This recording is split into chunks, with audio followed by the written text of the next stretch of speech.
जाने कहाँ गई भगवान, लक्ष्मी फूट फूट कर रोई। जाने कहाँ गई भगवान, लक्ष्मी फूट फूट कर रोई। लक्ष्मी फूट फूट कर रोई, लक्ष्मी फूट फूट कर रोई। जाने कहाँ गई भगवान, लक्ष्मी फूट फूट कर रोई।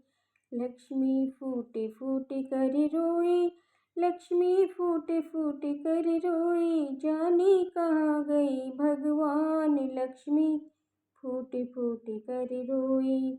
नारद करियो अब विचार, लक्ष्मी फूट फूट कर रोए। नारद करियो अब विचार, लक्ष्मी फूट फूट कर रोए। जाने कहाँ गई भगवान, लक्ष्मी फूट फूट कर रोई। हरे कृष्णा। आप सभी को कामिका एकादशी की ढेर सारी शुभकामनाएं। श्री हरिनारायण आप सभी की सदा रक्षा करे। सावन महीने की कृष्ण पक्ष की कामिका एकादशी इस बार 21 जुलाई सोमवार को है। इस दिन व्रत रखकर अगले दिन यानी कि 22 जुलाई मंगलवार को व्रत का पारणा किया जाएगा। सुबह 5 बजे से लेकर के 7:05 के बीच में कामिका एकादशी चातुर्मास की दूसरी या सावन महीने की पहली होती है। इस एकादशी में भगवान विष्णु योग निद्रा में होते हैं। हालांकि श्री हरि के योग निद्रा में होने से पूजा में कोई भी बदलाव नहीं होता है। आप जिस प्रकार से एकादशी व्रत चातुर्मास के पहले करते थे वैसे ही इस बार भी रख सकते हैं। भगवान श्री कृष्ण ने धर्मराज युधिष्ठिर को बताया कि जो व्यक्ति कामिका एकादशी के दिन जगत के पालनहार भगवान विष्णु की पूजा और व्रत करता है उसके सभी दुख और पाप नष्ट हो जाते हैं। उसे जीवन के अंत में मोक्ष की भी प्राप्ति हो जाती है। जो व्यक्ति केवल कामिका एकादशी की व्रत कथा को सुनता है उसे वाजपेयी यज्ञ की पूजा के बराबर फल मिलता है।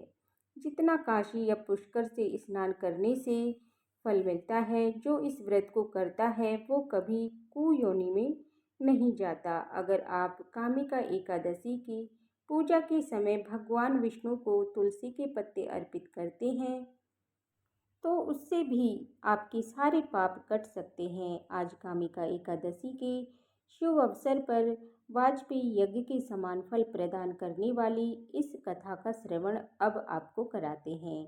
आप सभी इस दुर्लभ और पौराणिक कथा को पूरा अवश्य सुनिएगा। श्री पद्म पुराण में वर्णित कामिका एकादशी की कथा के अनुसार एक बार धर्मराज युधिष्ठिर ने भगवान श्री कृष्ण से पूछा, हे गोविंद, हे वासुदेव, आपको नमस्कार है। श्रावण की कृष्ण पक्ष में कौन सी एकादशी होती है? अब कृपया उसका भी वर्णन कीजिए। तब भगवान श्री कृष्ण बोले, राजा सुनो, मैं तुम्हें एक पापनाशक व्याख्यान सुनाता हूँ जिसे पूर्व समय में ब्रह्मा जी के पूछने पर नारद जी ने कहा था। नारद ने प्रश्न किया कि भगवान कमला आसन में आपसे ये सुनना चाहता हूँ कि श्रावण की कृष्ण पक्ष में जो एकादशी होती है उसका क्या नाम है, उसके कौन से देवता हैं और उससे कौन सा पुण्य मिलता है। प्रभु ये सब बतलाइए। तब ब्रह्मा जी ने कहा, नारद सुनो, मैं संपूर्ण लोगों के हित की इच्छा से तुम्हारे प्रश्न का उत्तर दे रहा हूँ। श्रावण मास में जो कृष्ण पक्ष की एकादशी होती है उसका नाम कामिका है। उसके स्मरण मात्र से वाजपेयी यज्ञ का फल मिलता है। उसी दिन श्रीधर, हरि, विष्णु, माधव और मधुसूदन आदि नामों से भगवान का पूजन करना चाहिए। भगवान श्री कृष्ण की पूजन से जो फल मिलता है वह गंगा, काशी, नैमिसारण तथा पुष्कर क्षेत्र में भी सुलभ नहीं है।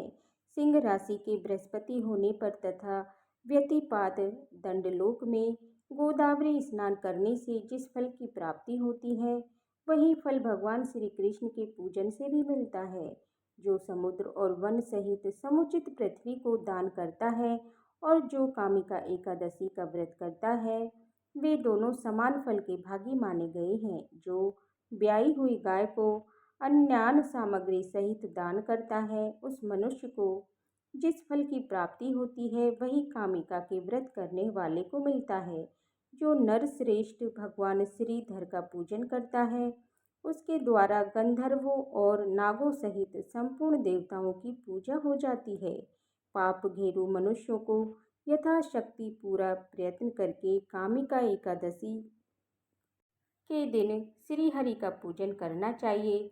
जो पाप रूपी पंख से भरे हुए संसार समुद्र में डूब रहे हैं उनका उद्धार करने के लिए कामिका का व्रत सबसे उत्तम है। अध्यात्म विद्या परायण पुरुषों को जिस फल की प्राप्ति होती है उससे बहुत अधिक फल कामिका व्रत का सेवन करने वालों को मिलता है। कामिका एकादशी का व्रत करने वाला मनुष्य रात्रि में जागरण करके ना तो कभी भयंकर यमराज का दर्शन करता है और ना ही कभी दुर्गति में पड़ता है। लाल मणि मोती व दैर्य और मूंगे आदि से पूजित होकर भी भगवान विष्णु वैसे संतुष्ट नहीं होते जैसे तुलसी दल से पूजित होने पर होते हैं। जिनसे तुलसी की मंजरियों से केशव का पूजन कर लिया है उसका जन्म भर का पाप निश्चय ही नष्ट हो जाता है। जो दर्शन करने पर सारे पाप समुदाय का नाश कर देती है, स्पर्श करने पर शरीर को पवित्र बनाती है, प्रणाम करने पर रोगों का निवारण करती है, जल से सींचने पर यमराज को भी भय बोल जाती है, आरोपित करने पर भगवान श्री कृष्ण के समीप ले जाती है और भगवान के चरणों में चढ़ाने पर मोक्ष रूपी फल प्रदान करती है। उस तुलसी देवी को नमस्कार है। जो मनुष्य एकादशी को दिन रात दीपदान करता है उसके पुण्यों की संख्या स्वयं चित्रगुप्त महाराज भी नहीं जानते। एकादशी के दिन भगवान श्री कृष्ण के सम्मुख जिसका दीपक जलता है उसके पितृ स्वर्गलोक में स्थित होकर अमृत पान से तृप्त होते हैं। घी अथवा तिल के तेल से भगवान के सामने दीपक जलाकर मनुष्य देह त्यागने के बाद करोड़ों दीपकों से पूजित होकर स्वर्गलोक में जाता है। भगवान श्री कृष्ण कहते हैं, हे युधिष्ठिर की तुम्हारे सामने मैंने कामिका एकादशी की महिमा का वर्णन किया है। कामिका सब पातकों को हरने वाली है, अतः मनुष्य को इसका व्रत अवश्य करना चाहिए। ये स्वर्गलोक अतः महान पुण्य फल प्रदान करने वाली है। जो मनुष्य श्रद्धा के साथ इसका महात्म्य श्रवण करता है वह सभी पापों से मुक्त होकर श्री विष्णु लोक में जाता है। तो अब सुनिए तुलसी माता की कथा। एक बार भगवान शिव ने अपने तेज को समुद्र में फेंक दिया था। उससे एक महातेजस्वी बालक का जन्म हुआ और यही बालक आगे चलकर जालंधर के नाम से पराक्रमी दैत्य राजा बना, जिसकी राजधानी का नाम जालंधर नगरी था। दैत्य राज कालनेमी की वृंदा का विवाह जालंधर से हुआ। जालंधर महा राक्षस था। अपनी सत्ता के मध्य में और अपनी शक्ति के मध्य में चूर उसने माता लक्ष्मी जी को पाने का कामना से उसे युद्ध किया, परंतु समुद्र से ही उत्पन्न होने के कारण माता लक्ष्मी ने उसे अपने भाई के रूप में स्वीकार कर लिया। वहां से पराजित होकर वह देवी पार्वती को पाने की इच्छा से कैलाश पर्वत पर गया। भगवान देव आदि देव शिव का भी रूप धरकर माता पार्वती के समीप वह गया, परंतु माता ने उसे योग बल से उसे तुरंत ही पहचान लिया और वहां से वह अंतर्ध्यान हो गया। देवी पार्वती ने क्रोधित होकर सारा वृतांत भगवान विष्णु को सुनाया। जालंधर की पत्नी वृंदा अत्यंत पतिव्रता स्त्री थी। उसी की पतिव्रत धर्म की शक्ति से जालंधर ना तो मारा जाता और ना ही पराजित होता था। इसीलिए जालंधर का नाश करने के लिए वृंदा के पतिव्रता धर्म को भंग करने के लिए बहुत जरूरी था। इसी कारण भगवान विष्णु एक ऋषि का वेश धरकर वन में जा पहुँचे, जहाँ वह वृंदा अकेली भ्रमण कर रही थी। भगवान के साथ तो मायावी राक्षस भी थे, जिन्हें वृंदा देखकर भयभीत हो गई। ऋषि ने वृंदा के सामने क्षण भर में ही दोनों को भस्म कर दिया। उनकी शक्ति देखकर वृंदा ने कैलाश पर्वत पर महादेव के साथ युद्ध कर रहे अपने पति जालंधर के बारे में तब ऋषि ने अपनी माया से दो वानरों को वहां प्रकट किए। एक वानर के हाथ में जालंधर का सिर था और दूसरे के हाथ में धड़। अपने पति की यह दशा देखकर वृंदा मूर्छित होकर गिर पड़ी। होश आने पर उन्होंने ऋषि रूपी भगवान से विनती की कि वह उसके पति को जीवित कर दे। तब भगवान ने अपनी माया से फिर से उसे जालंधर का सिर धड़ से जोड़ दिया, परंतु स्वयं भी वह उसी शरीर में प्रवेश कर गए। वृंदा को इस छल का जरा भी आभास नहीं हुआ। जालंधर बने भगवान के साथ वृंदा पतिव्रता का विहार करने लगी, जिससे उसका सतीत्व भंग हो गया। ऐसा होते ही वृंदा का पति, जो महादेव से युद्ध कर रहा था, जालंधर युद्ध में हार गया और उसका वध कर दिया गया। इस सारी लीला का जब वृंदा को पता चला तो उन्होंने क्रोधित होकर भगवान विष्णु को शिला होने का श्राप दे डाला और वह स्वयं भी सती हो गई। जहाँ पर वृंदा भस्म हुई वहाँ तुलसी जी का पौधा उग गया और भगवान विष्णु ने वृंदा से कहा, हे वृंदा, तुम अपनी सतीत्व के कारण मुझसे लक्ष्मी जी से भी अधिक प्रिय हो गई हो। अब तुम तुलसी के रूप में सदा मेरे साथ रहोगी। जो भी मनुष्य मेरे शालिग्राम जी के रूप के साथ तुलसी जी का विवाह करेगा, उसे इस लोक और परलोक में विपुल यश की प्राप्ति होगी। जिस घर में तुलसी जी होती है वहाँ यम के दूत भी असमय भी नहीं जा सकते हैं। गंगा जी और नर्मदा नदी के जल से स्नान और तुलसी जी का पूजन एक बराबर माना जाता है, चाहे मनुष्य कितना भी पापी क्यों न हो। मृत्यु के समय जिसके प्राण मंजरी रहित तुलसी और गंगा जल मुख में रख कर निकल जाते हैं, वह पापों से मुक्त होकर बैकुंठ धाम को प्राप्त हो जाता है।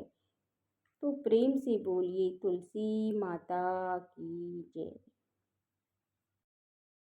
अब सुनिए तुलसी माता जी की आरती। तुलसी महारानी नमो नमो, हर की पटरानी नमो नमो, तुलसी महारानी नमो नमो। धन तुलसी पूर्व तप कीनो, शालिग्राम बनी पटरानी नमो नमो, तुलसी महारानी नमो नमो, हर की पटरानी नमो नमो। जाके पत्र मंजरी कोमल, श्रीपति कमल चरण लपटानी नमो नमो, तुलसी महारानी नमो नमो, हर की पटरानी नमो नमो।